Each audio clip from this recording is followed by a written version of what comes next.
mucho más que eso, que es la comprensión de aquello que trasciende y que es posible que tú puedas en tu trabajo tener paz, en tu matrimonio tener paz, en tu familia tener paz y entender claramente lo que podemos heredarles a nuestros hijos, que no siempre es, desgraciadamente, una herencia económica. A Cristo le hicieron 3 preguntas en Mateo 24, versículo 3. Estando él sentado en el monte de los olivos, los discípulos se le acercaron aparte diciendo: dinos, número 1, ¿cuándo serán estas cosas? Esta pregunta está relacionada con la pregunta, con la declaración anterior de Cristo, porque en aquel tiempo Herodes había vuelto a reconstruir el templo y era una maravilla impresionante, ¿verdad? Con piedras de mármol y bueno, era algo verdaderamente atractivo. Y todo el mundo se quedaba con el templo como ahora, ¿verdad? Dios no nos mandó a construir templos, nos mandó a ser discípulos y a ganar almas para Cristo. Entonces, qué bueno, ¿verdad? Que el templo estaba maravilloso y con candeleros franceses y con alfombras persas y lo que tú quieras, ¿no? Y Cristo, al darse cuenta que la gente admiraba más los edificios que realmente el que debe estar dentro de nosotros, porque dicen Hechos 17, Dios ya no habita en templos hechos por manos humanas. O sea, Dios no quiere que entendamos que al reunirnos bajo un edificio es el templo somos nosotros. Esto está claramente comprendido, ¿verdad? Todos los cristianos tenemos que entender esto, el templo somos nosotros. Entonces Cristo dijo, ven, este templo va a ser destruido en 3 días. Y entonces ellos lo asimilaron como si fuera algo físico, pero estaba hablando de su muerte y resurrección. Entonces, ¿cuándo serán estas cosas? O sea, cuando el templo, dice la Biblia en el versículo 2, que iba a ser derribado, esto se cumplió en el año 70, después de Cristo, cuando el general Tito, hijo del emperador romano Vespasiano, llegó a Jerusalén y arrasó y no dejó piedra sobre piedra en Jerusalén.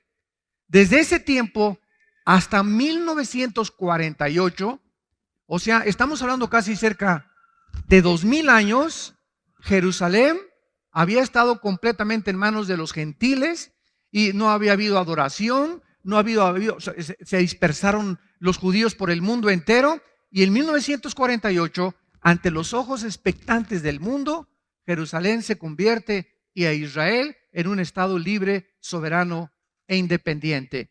Entonces, esta pregunta se cumplió en el año 70 después de Cristo. Ahora, estas 2 preguntas que quedan las contesta Cristo en 3 evangelios: en Marcos 13, en Mateo 24 y en Lucas 21.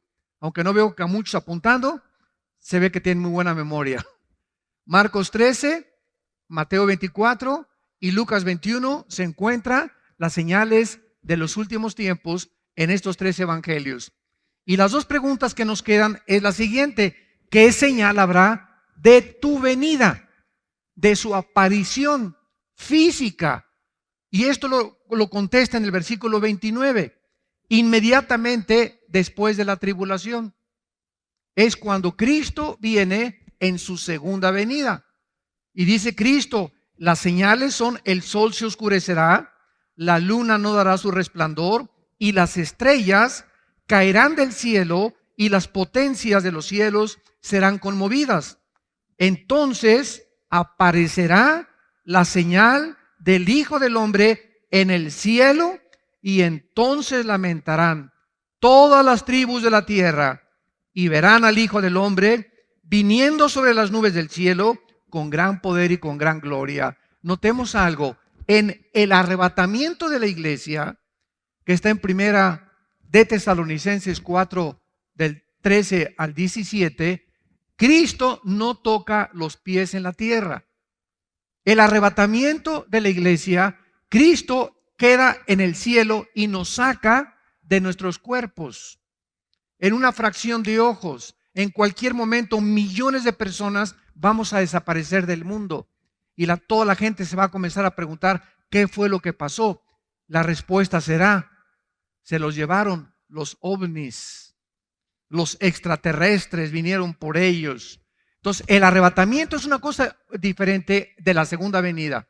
El arrebatamiento no viene con ninguna señal.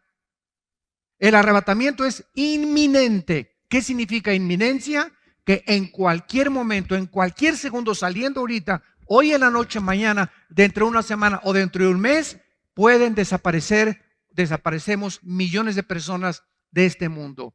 La segunda venida será después de la tribulación, cuando el anticristo se enfrente en la guerra del Armagedón, cuando las naciones se junten, como lo vamos a ver, contra Jerusalén, y habrá señales en el cielo, se conmoverán las potencias de los cielos, y será algo visto por todo el mundo, tanto el occidente como el oriente, verán a Cristo viniendo con nosotros y con sus ángeles, y bajamos ya con Él a establecer el reino milenial prometido a Abraham, Isaac, Jacob, David, Salomón y a todos los profetas del Antiguo Testamento.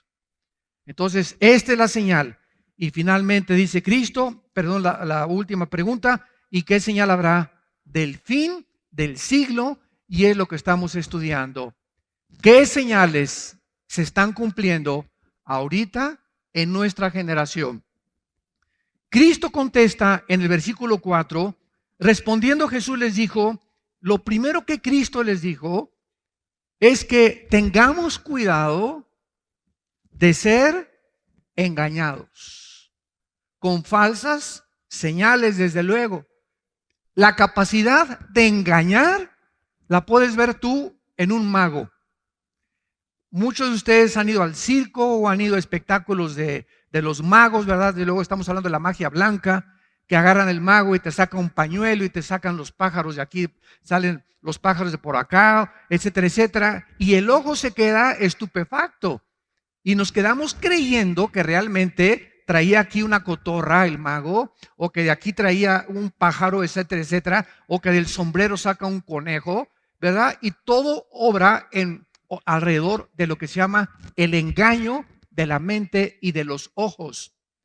David Copperfield, por ejemplo, es uno de los magos más sobresalientes en el siglo XX y XXI. Él tiene su espectáculo en Las Vegas regularmente, y tú vas a ver a David Copperfield. Hace algún tiempo mi esposa y nosotros fuimos a ver qué es lo que realmente estaba, y te paras enfrente de él y de repente aparece ahí en la pared y volteas y dice, pero hace segundos estaba aquí y ahora él está ahí. ¿Y saben ustedes cómo se llama esto? Esto se llama un holograma. O sea, tú puedes ahorita presentar aquí a un cantante muy famoso sin que él esté. Es el holograma de él. Y aparece y crees y lo jurarías que es él. Es como una condensación en el área y en el espacio de esta persona. Y no es él, no está ahí. Y muchos ya están haciendo eso en el mundo.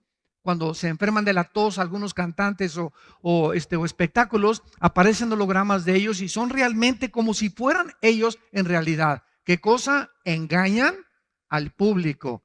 Bueno, si el engaño puede ser físico, imaginémonos el engaño espiritual. Ahora, ¿cómo podemos prevenirnos nosotros ante el engaño espiritual? Porque en el engaño físico, a menos que el mago me diga cómo está el truco, oye, ¿cómo le hiciste para sacar ese conejo? ¿O cómo le hiciste para que te metieran una caja y te metieran espadas y parece que lo atraviesan y sale la muchacha de la caja como si no le hubieran hecho absolutamente nada? Hasta que no nos los explique el mago, no podemos detectar el truco, aunque sabemos que es un truco, desde luego, no podría ser real, ¿verdad? Pero ¿cómo podemos discernir nosotros el problema de no ser engañados espiritualmente? Vayamos al libro de los Hebreos. Y veamos en el capítulo 5, porque es tiempo de tomar en serio a Dios. Hebreos 5 dice el versículo 12 al 14, porque debiendo ser ya maestros, o sea, si hay cristianos que me escuchan en esta mañana o a través de las redes sociales, ahorita estamos en internet, y estamos alcanzando a millones de personas ahorita a través del internet. Todas las personas que nos escuchan, si tú eres un cristiano que ya tienes 5, 6, 8 años de cristiano, Y en todo este tiempo, ni siquiera a tus hijos les has compartido, por ejemplo, ahorita lo que estás aprendiendo. Por eso es tan importante tomar notas, porque no siempre la memoria nos falla. Y hoy llegas en la tarde con tu mamacita que está enferma, que no puede venir a la iglesia, y le compartes el estudio, esta conferencia de hoy. Mamita, fíjate que encontramos, el pastor habló de las señales, etcétera, etcétera. ¿Qué significa esto? Que somos llamados a que lo que recibimos tenemos que entregar. ¿A quién le compartes los estudios, por ejemplo, del ITI? Muchos de ustedes están inscritos en el Instituto Teológico Internacional que impartimos nosotros. Mi hermano Alejandro es el director. Tenemos más de 2,000 alumnos también por internet del ITI. Pero cuando tú vas a estudiar el ITI y nomás recibes y engordas y engordas y engordas, y ya sabes soteriología, ya sabes escatología, y ya sabes esto, y ya sabes aquello, pero ese conocimiento, ¿a quién tú se lo estás transmitiendo? ¿Alguna hija? ¿Algún hijo? ¿En tu trabajo? ¿En la hora de lunch en el trabajo? ¿A quién? Debiendo ser ya maestros, entendamos esto. Dios espera que lo que recibimos nos convierta en maestros, o sea, en personas que enseñan a otros y transmitan a otros el conocimiento de Dios. Esto es muy importante que tú lo entiendas y lo tomes en serio. Y es una ley inexorable espiritual. Lo que no entregamos, lo que no entregamos, no lo podemos recibir tampoco. Acuérdense el cuento del ranchero. Oye, vieja, se levanta el ranchero. ¿Qué pasó, mi viejo? Pues aquí no hay nada de sandías que han crecido en el campo. Y le dice la señora, ¿verdad? Pues, ¿y qué has sembrado, Chole? ¿Tú cuándo te pusiste a sembrar semillas tú? Tú nunca has sembrado semillas de sandías. Si no has sembrado semillas de sandías, ¿cómo estás esperando que crezcan sandías? Ah, pues sí es cierto, ¿verdad? Está bueno, vieja. Y así hay muchos de ustedes. Ay, pues no tengo para la colegiatura de mis hijos, y no tengo para esto, y no tengo para aquello, y me está fallando la memoria. Oye, es que, ¿cómo puedes tú recoger lo que no has sembrado? ¿Cómo esperas tú que puedas recoger y que puedas progresar en la vida si no siembras? ¿Cómo esperas que tu entendimiento crezca y tu comprensión crezca espiritualmente si lo que te da Dios es para engordar nomás para ti? Nomás le echas a las bolsas y a las bolsas y a las bolsas, y el conocimiento, no solamente económicamente, también espiritualmente, nada más te engordas y ya sabes mucho y vas al seminario, lo que tú quieras, o conoces mucho de la Biblia, pero ese conocimiento aquí lo tienes. Si tú no das lo que tú tienes, Dios cierra la puerta y la llave. Cierra la llave. ¿Sabes por qué lo hace? Porque nos envanece el conocimiento.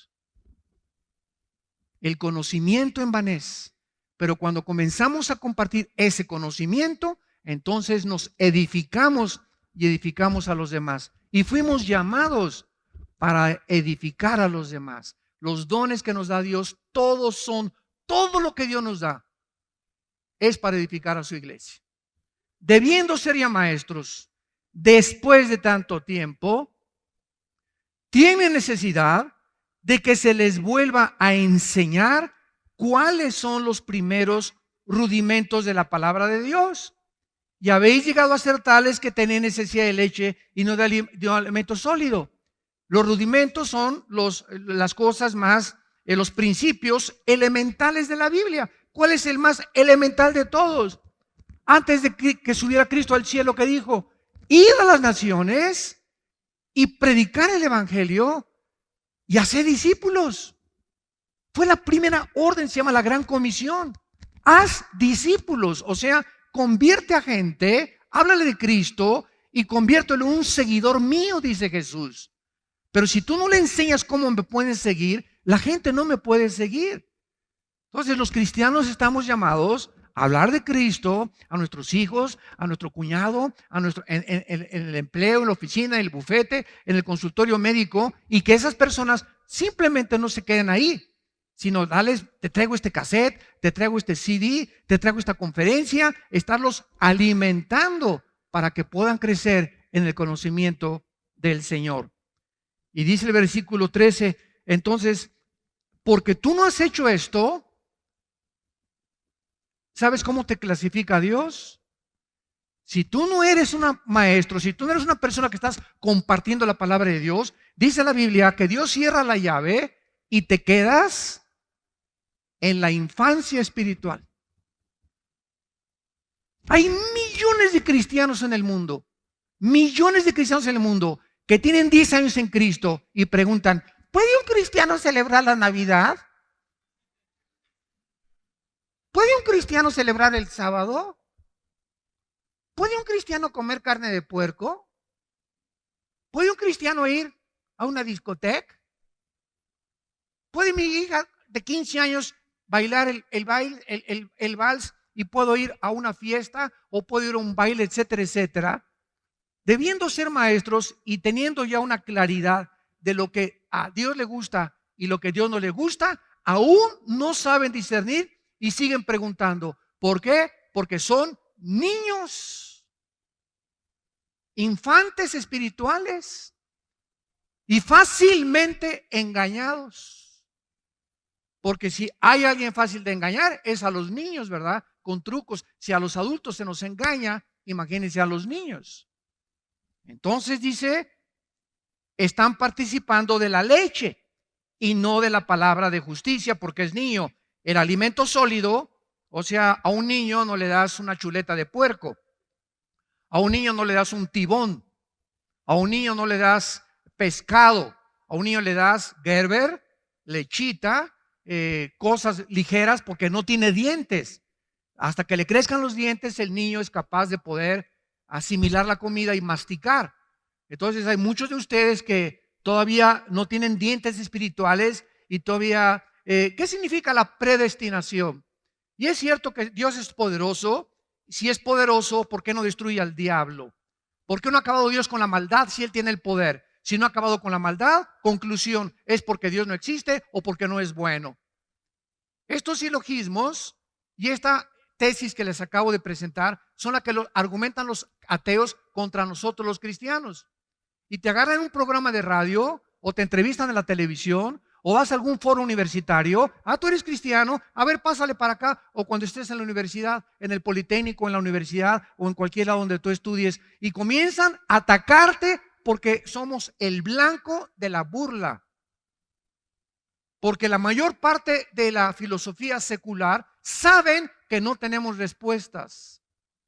Y por eso atacan a los cristianos y se burlan de ellos. El alimento sólido es para los que han alcanzado madurez por el amor de Dios. José, María y el burrito que los acompaña. Para los cristianos que han madurado, ¿cómo se madura? Compartiendo la palabra. En el momento en que damos la palabra y hablamos la palabra y enseñamos la palabra, y a mi mamá y voy a visitar al asilo y a los viejitos les comparto la palabra, en el momento que estamos entregando la palabra de Dios, hay algo misterioso que sucede en el mundo espiritual que al dar nos edifica a nosotros y nos madura más rápido de lo que nos imaginamos.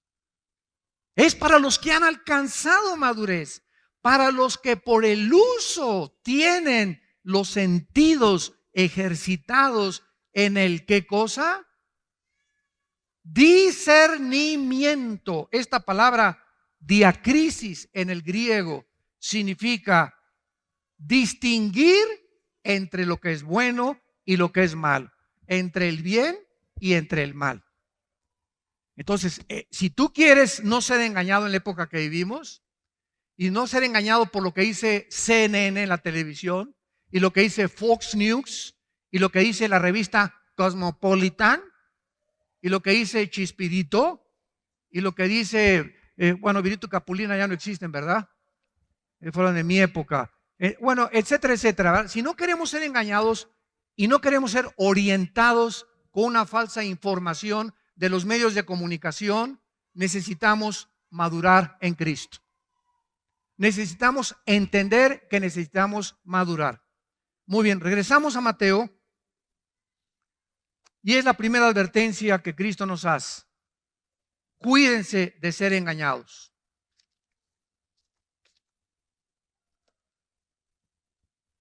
Me voy a detener un poco más aquí porque siento compartirlo. Hace poco en Estados Unidos, una pareja, ella era de Arabia Saudita, él era de origen musulmán, de repente se llama radicalización. ¿Qué cosa es cuando una persona es radicalizada? Cuando es adoctrinado o endoctrinado hacia una ideología y te convierten de repente en un creyente o en un ateo.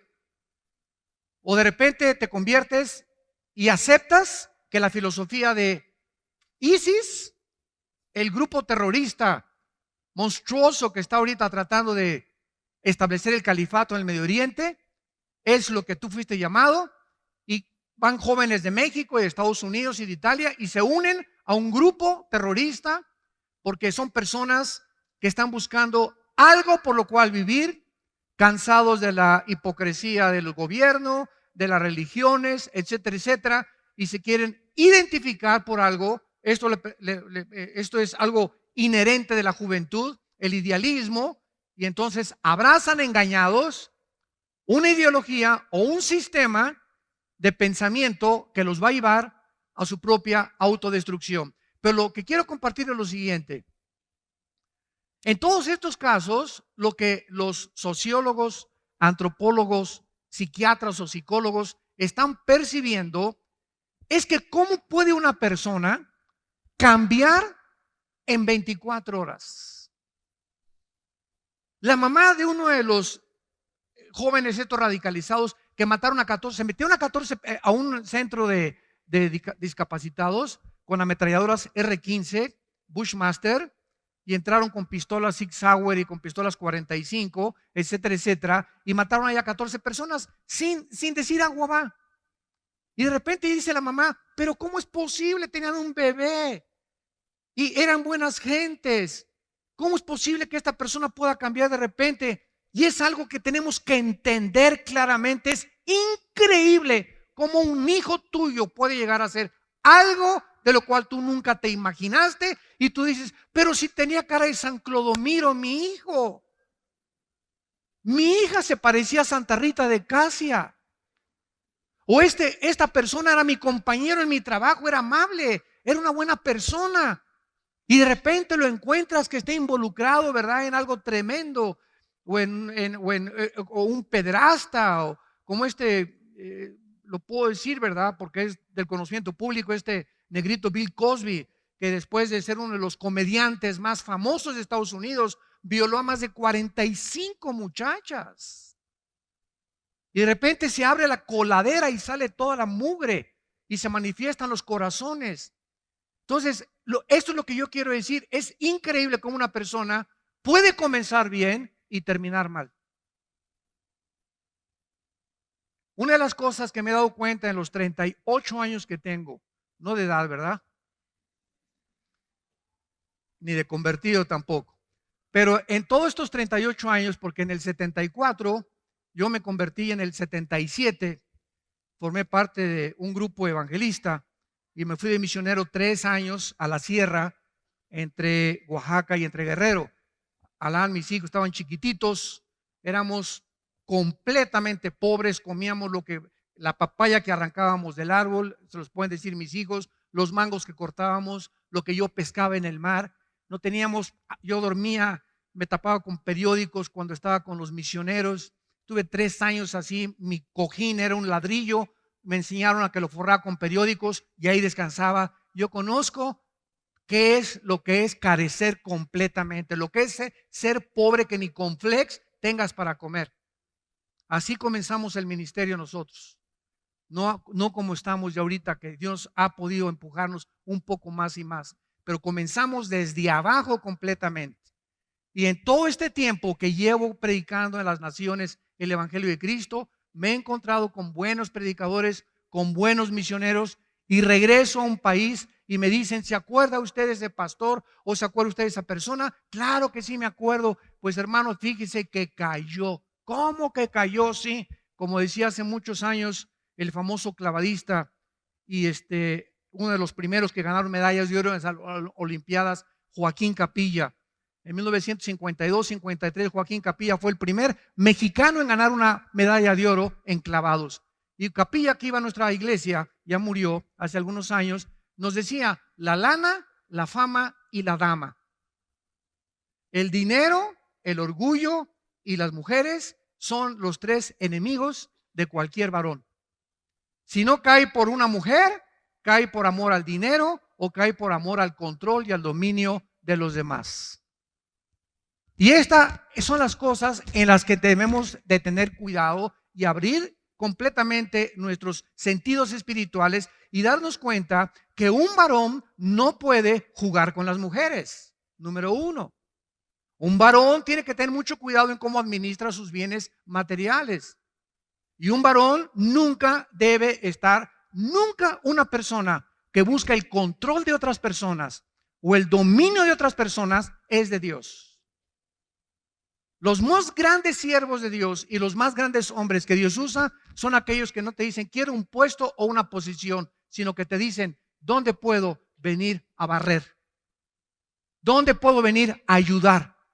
¿Dónde puedo venir a servir? Ayer en el desayuno, un ejemplo, ayer en el desayuno vino un hombre desde Saltillo al desayuno, desde Saltillo, Coahuila.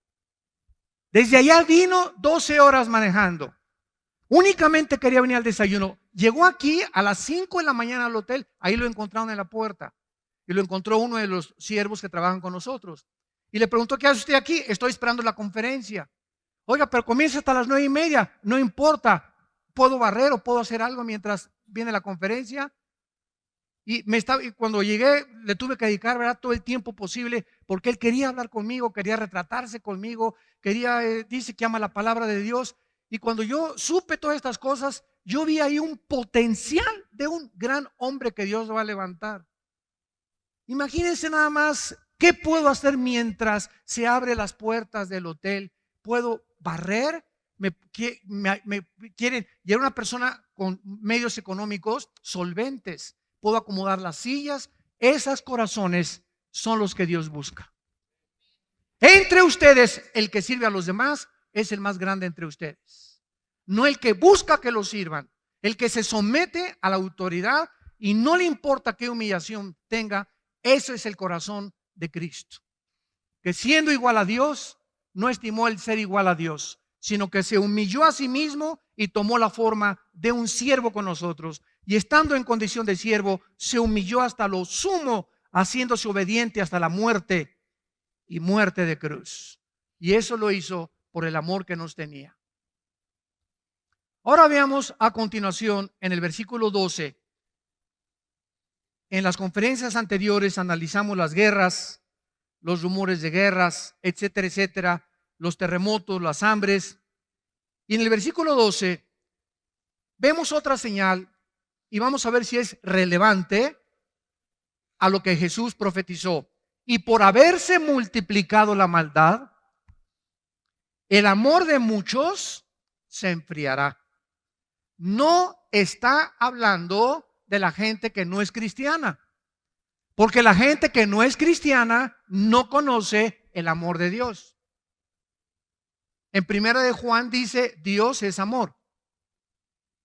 Y los que no aman como ama Dios, no han conocido a Dios.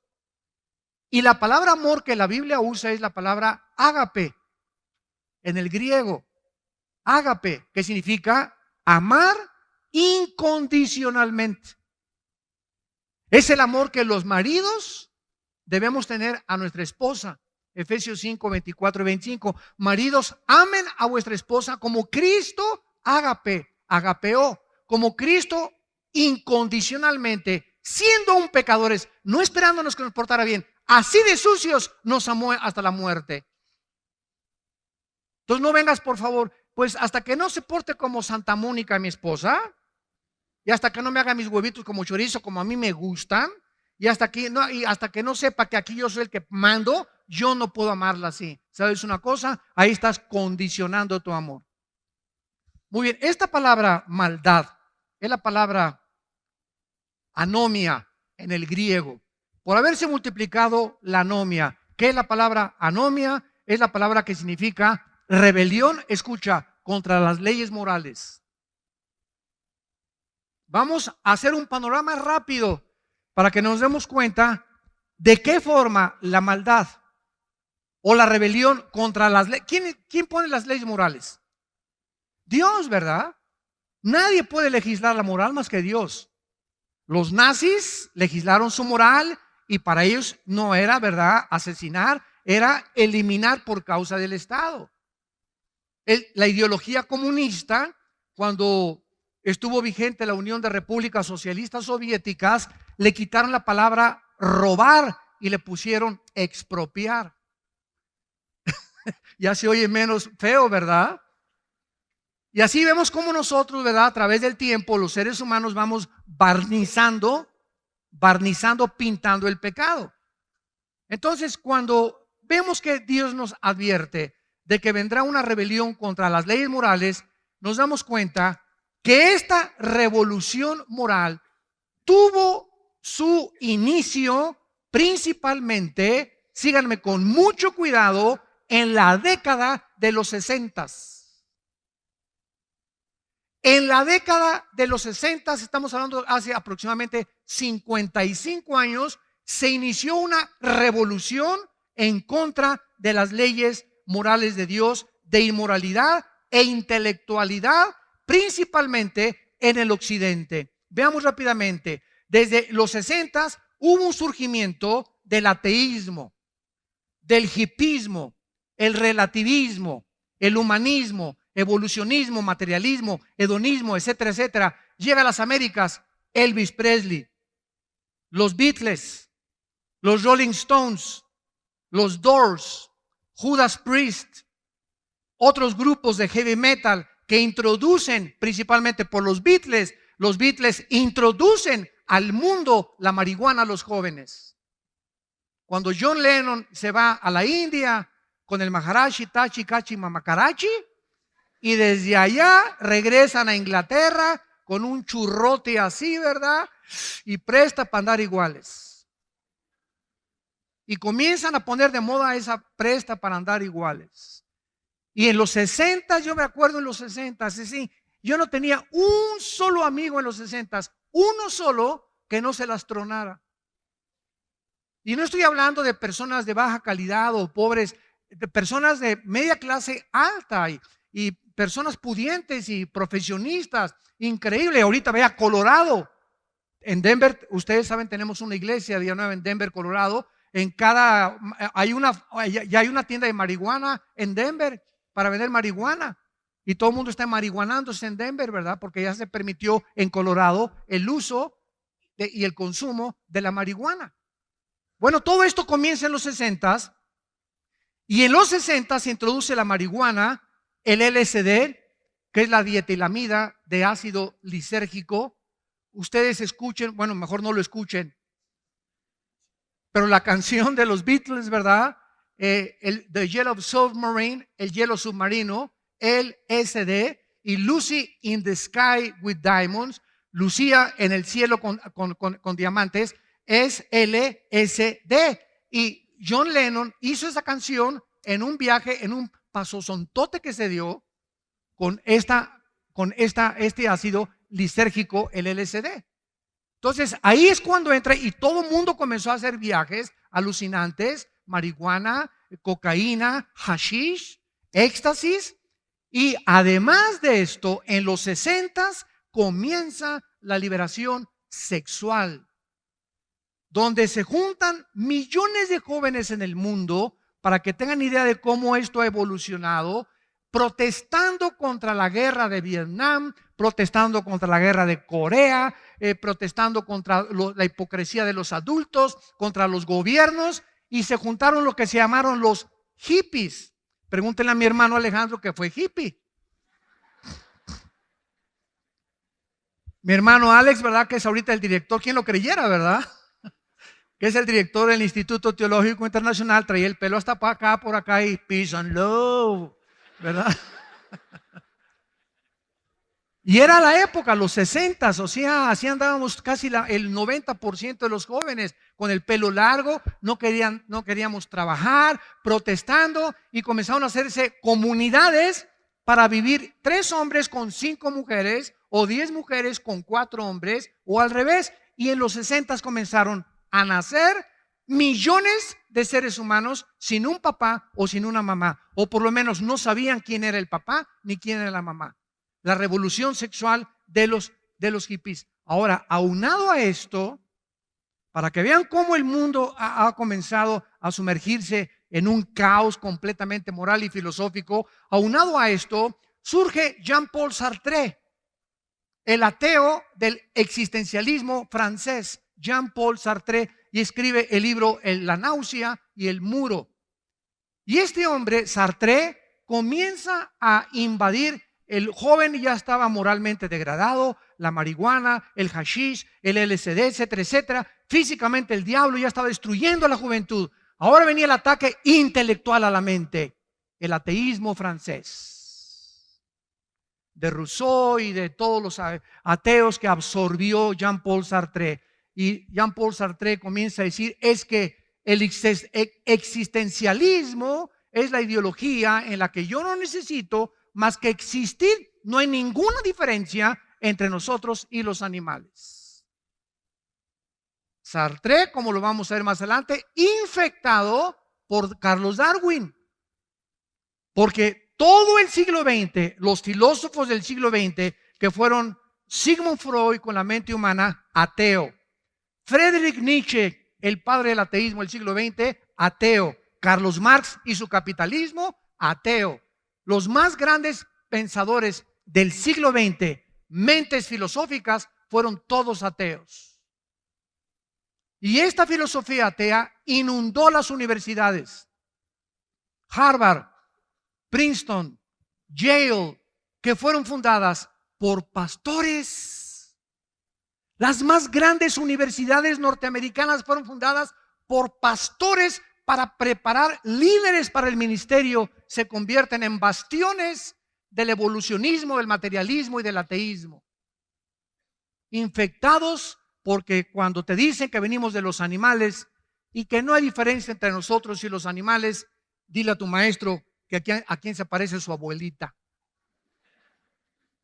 Y yo tengo la foto de mi abuelita y se parece a mi bisabuelita, tatarabuelita, etcétera, etcétera. Y tenemos, disculpe maestro, tenemos 6,000 años de historia, querido maestro universitario. Y en 6,000 años de historia, nadie se ha parecido a los changos de mi generación. Y jamás se ha encontrado en 6,000 años de historia una mutación entre una especie y otra especie.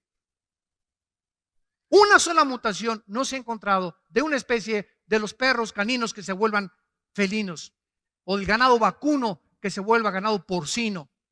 Nunca jamás ha sucedido esto. Entonces, todo esto aunado a lo que los jóvenes estaban viviendo, viene Jean-Paul Sartre, luego viene Bertrand Russell y escribe un libro en los 50, ¿por qué no soy cristiano? Háganme el favor nada más. Inunda las universidades de todos lados. Luego viene en Italia Giovanni Papini. Yo me acuerdo que ese libro de Giovanni Papini lo usaba yo para perseguir a los cristianos. Porque los argumentos que esgrimía Papini eran casi imbatibles por mentes que no estuvieran desarrolladas en la filosofía cristiana. Papini, por ejemplo, decía, Dios te manda a amar a todo el mundo, ¿verdad? Sí. Y Dios no odia a nadie, ¿verdad? No. Entonces, ¿por qué no perdona al diablo? Decimos en mi rancho, échate ese trompo a la uña. Y te quedas así, ¿no? Y te agarras un cristiano. Dios es fuerte, sí. Poderoso, sí. ¿Podría Dios crear una piedra lo suficientemente grande que no la pudiera cargar?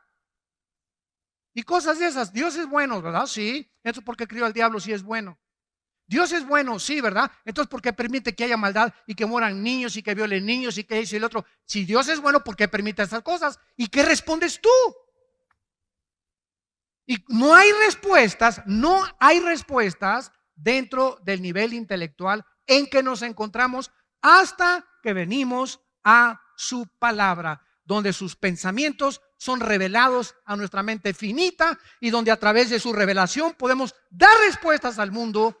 Y esta es una de las razones por las cuales hace algún tiempo yo escribí el libro, lo pueden conseguir, Dios y la existencia del mal, que se llaman teodiceas, respuestas a los ateos que no puede nadie contestarle sus preguntas con preguntas que pueden ser contestadas únicamente con el conocimiento de Dios. Porque lo incomprensible, solo lo comprensible lo puede asimilar de una mente incomprensible. Y aunado a todo esto, vienen los hippies con las filosofías orientales. Viene el peace and love de los hippies, vienen los maharashis, vienen los gurús. Los gurús son todos los maestros que guiaron a los Beatles allá en la India. Llegan a Estados Unidos y el maharashi, que fue el que indujo a los Beatles a fumar marihuana, al llegar a Los Ángeles, dice: Dios viene llegando y desembarcando en Los Ángeles. Aunado a esto, viene el misticismo y la visualización. ¿Qué es el misticismo?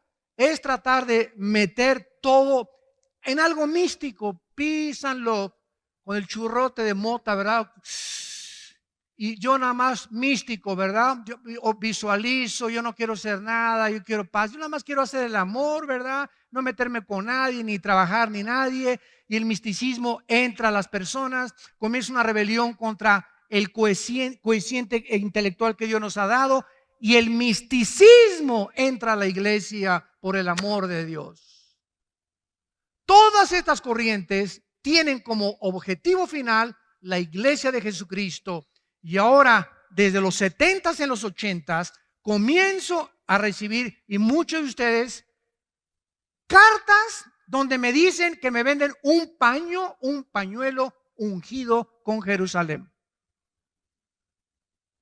Donde me venden aceite ungido, agua ungida, donde me venden trapos ungidos, que porque si lo pongo junto a la almohada, el dolor de cabeza se me va a ir. Y viene un misticismo que entra a la iglesia cristiana, y los cristianos comprando y mandando: sí, mándeme el trapo ungido, mande la botellita ungida, mándeme aquello, y brincamos del naturalismo y de la fe cristiana a la brujería. Porque eso es brujería pura, 100%. Trasladar la fe en una persona. Nuestra fe no está basada en objetos, ni en un trapo, ni en una sanidad. Nuestra fe está basada en el autor y consumador, que es Jesucristo. Cualquier que diga: es que tengo fe para comprar esto, o tengo fe para viajar, y no esté basado en Jesucristo o en sus palabras, no es fe. Es misticismo, es una esperanza vulgar nada más. Y la iglesia cristiana se comienza a sumergir en el misticismo, en la brujería. La brujería entra a la iglesia. ¿Es posible que la brujería entre a la iglesia? Por el amor de Dios, lean Gálatas capítulo 5, versículo 1. La iglesia de Galacia era una iglesia influida por demonios. ¿Cómo lo sabemos? Porque cuando Pablo dice: estoy fascinado que hayan sido ustedes extraviados de la fe, esa palabra fascinación es la palabra que se usa para brujería. Estaban hechizados la iglesia de Gálatas con el legalismo de la ley mosaica. Claro que tenemos todavía vulnerabilidad a los ataques de Satanás. Por eso no podemos ser engañados. Y millones ahorita de iglesias en el mundo entero, cada vez que regreso a mi casa, regreso con una tristeza que me invade como no se imaginan. Los cristianos, ¿verdad?, no se disipulan entre semana, solamente se comen una torta milanesa el domingo y ya con eso creen que les va a durar toda la semana. No estudian la Biblia profundamente, no se enseña profecía, no se enseña escatología, no se enseñan los fundamentos de la palabra de Dios, y la iglesia está en el misticismo, experiencias. Tóqueme, hermano, para que tenga otra unción. ¿Cómo que otra unción? Hay una sola unción nada más, es el Espíritu Santo. No hay dos ni tres, por el amor de Dios. Ni en la Biblia del Mormón se encuentra una tercera unción. Y todo esto, y los cristianos: amén, amén, aleluya. ¿Cuál amén? Vive el diablo, amén. Tengo que hablarles de esta manera porque nos encontramos en los tiempos finales. Y Jesús dijo: como en los tiempos de Noé, así será mi venida. La mayoría no entendieron y se los llevó a todos del diluvio. Y los cristianos en nuestra época no quieren entender, no quieren servir, no quieren amar a Dios con todo su corazón. Quieren, ¿verdad?, que se les sirva y llegan a la iglesia. En esta iglesia no hay amor, me voy donde me amen. Tú no vas a la iglesia a buscar quien te ame. Tú llegas a la iglesia a buscar a quien tú amar, a quien abrazar, a quien darle un favor, por quien orar, por quien tener misericordia, a quien dar mientras más demos. Todo lo que Dios nos ha dado, dinero, conocimiento, intelectualidad, todo lo que demos, todo lo que salga de nosotros, nos lo regresa a Dios multiplicado. Salta de tu cascarón ya, rompe tu cascarón ya de egoísmo donde vives. Es el ego de nosotros. Y me hicieron esto, y me pusieron por allá, y vienes a servir. Venimos a servir todos, somos siervos inútiles. Ahora hasta apóstoles ya hay. El año que entra va a ser un papa ya.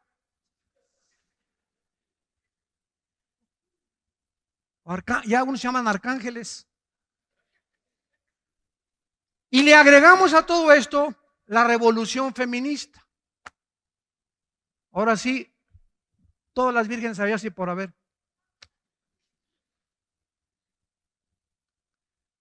La revolución feminista, las mujeres hartas, cansadas del machismo. Cansadas de que ya macho camacho nada más en su casa. De ser tratadas mal, etcétera, etcétera, y comienzan las mujeres, ¿verdad?, a juntarse y se forman grupos. Desgraciadamente, las que encabezaron el movimiento de la revolución feminista fueron todas lesbianas. Y actualmente en Estados Unidos, la presidenta del movimiento feminista y en Sudamérica son lesbianas. Heridas, mujeres heridas, lastimadas por algún hombre. Muchachas que a los 14 años, así lo dijo la presidenta en Estados Unidos, dijo esto en su testimonio. Y ahí viene la misericordia de nosotros. ¿Por qué soy así? A los 14 años me violó un hombre. Y esa violación fue algo traumático en mi vida que me marcó con un odio al sexo, a los hombres. Una mujer lastimada. A los 18 años, una mujer lesbiana se acerca conmigo y me comienza a acariciar, etcétera, etcétera, y comienzo a buscar entonces el amor de las mujeres. Y ya a los 25 o 30 años de edad es muy difícil que se pueda cambiar las neuronas del cerebro más que por la sangre de Jesucristo. Nada más Cristo puede cambiar la condición de una persona lastimada y herida así. Y esta es la razón por la cual el movimiento feminista se junta mujeres lastimadas por varones, por machos camachos, vuelvo a repetir, y comienzan estas mujeres a argumentar la abolición. Se acabó el liderazgo de los hombres. Aquí en esta casa ahora la que mando soy yo, el matriarcado, en la iglesia, en el hogar y en los estados. Y venimos a la Biblia y nos damos cuenta que es completamente el ataque más grande antes de que se declararan los matrimonios gays, el ataque a la familia, donde los matriarcados comienzan a funcionar en muchas casas. Y de acuerdo al doctor James Watson, que dice en Estados Unidos que el 80% de los homosexuales provienen de hogares donde las mujeres mandan y los hombres no operan su liderazgo masculino, su sacerdocio que Dios les dio. Y venimos a la Biblia y nos da la ley moral Dios. Esta es la ley moral de Dios. Para meternos al camino, para orientarnos y hacernos ver qué equivocados estamos en escuchar esto y aquello. Es Dios, Jesús dijo, yo soy el camino. Si seguimos a Cristo, Él nos va a guiar y nos va a sanar. Si tú tienes esta tendencia de rechazo a los hombres y me escuchas, o si tú eres hombre y te ves en el espejo y te bajas los chones y el espejo te dice que eres macho, que eres hombre, entonces si tu mente te dice que no, que eres mujer, traes tornillos flojos. Algo está mal en tu mente que está contradiciendo tu misma naturaleza. Entiende esto. ¿Qué tienes que hacer? Oh Dios, cámbiame. Vengan a mí los que están trabajados y cargados y los haré descansar. Es Cristo la respuesta a los problemas más profundos, existenciales, mentales del ser humano. A eso murió en la cruz, para sanarnos, para darnos vida y darnos vida en abundancia. Para que entendamos que no podemos funcionar de otra manera. Cualquier otro camino, hay caminos que parecen derechos, pero su fin es camino de muerte. Y si no seguimos ese camino, estamos en un camino equivocado. Y ahí es donde viene el arrepentimiento. En 1973 se legaliza, en penúltimo lugar, el aborto en Estados Unidos. Más de 15 millones de bebés han sido muertos en los últimos 40, 50 años. La marihuana se legaliza en Colorado y en junio de este año, de los 9 jueces que ocupan el Tribunal Superior de Justicia en los Estados Unidos, 5 jueces legalizan los matrimonios gays. Como decía un abogado cristiano hace poco que escuché, si Estados Unidos es una nación democrática y ha luchado por la democracia en el mundo, ¿cómo es posible que no se haya hecho un consenso, verdad, para que la población determine, porque eso es una democracia, el pueblo gobierna, una votación para ver quiénes son los que más votamos, si estamos de acuerdo con el matrimonio gay o con no el matrimonio gay? Ahora, 5 hombres determinan y redefinen el matrimonio y la familia. 5 hombres.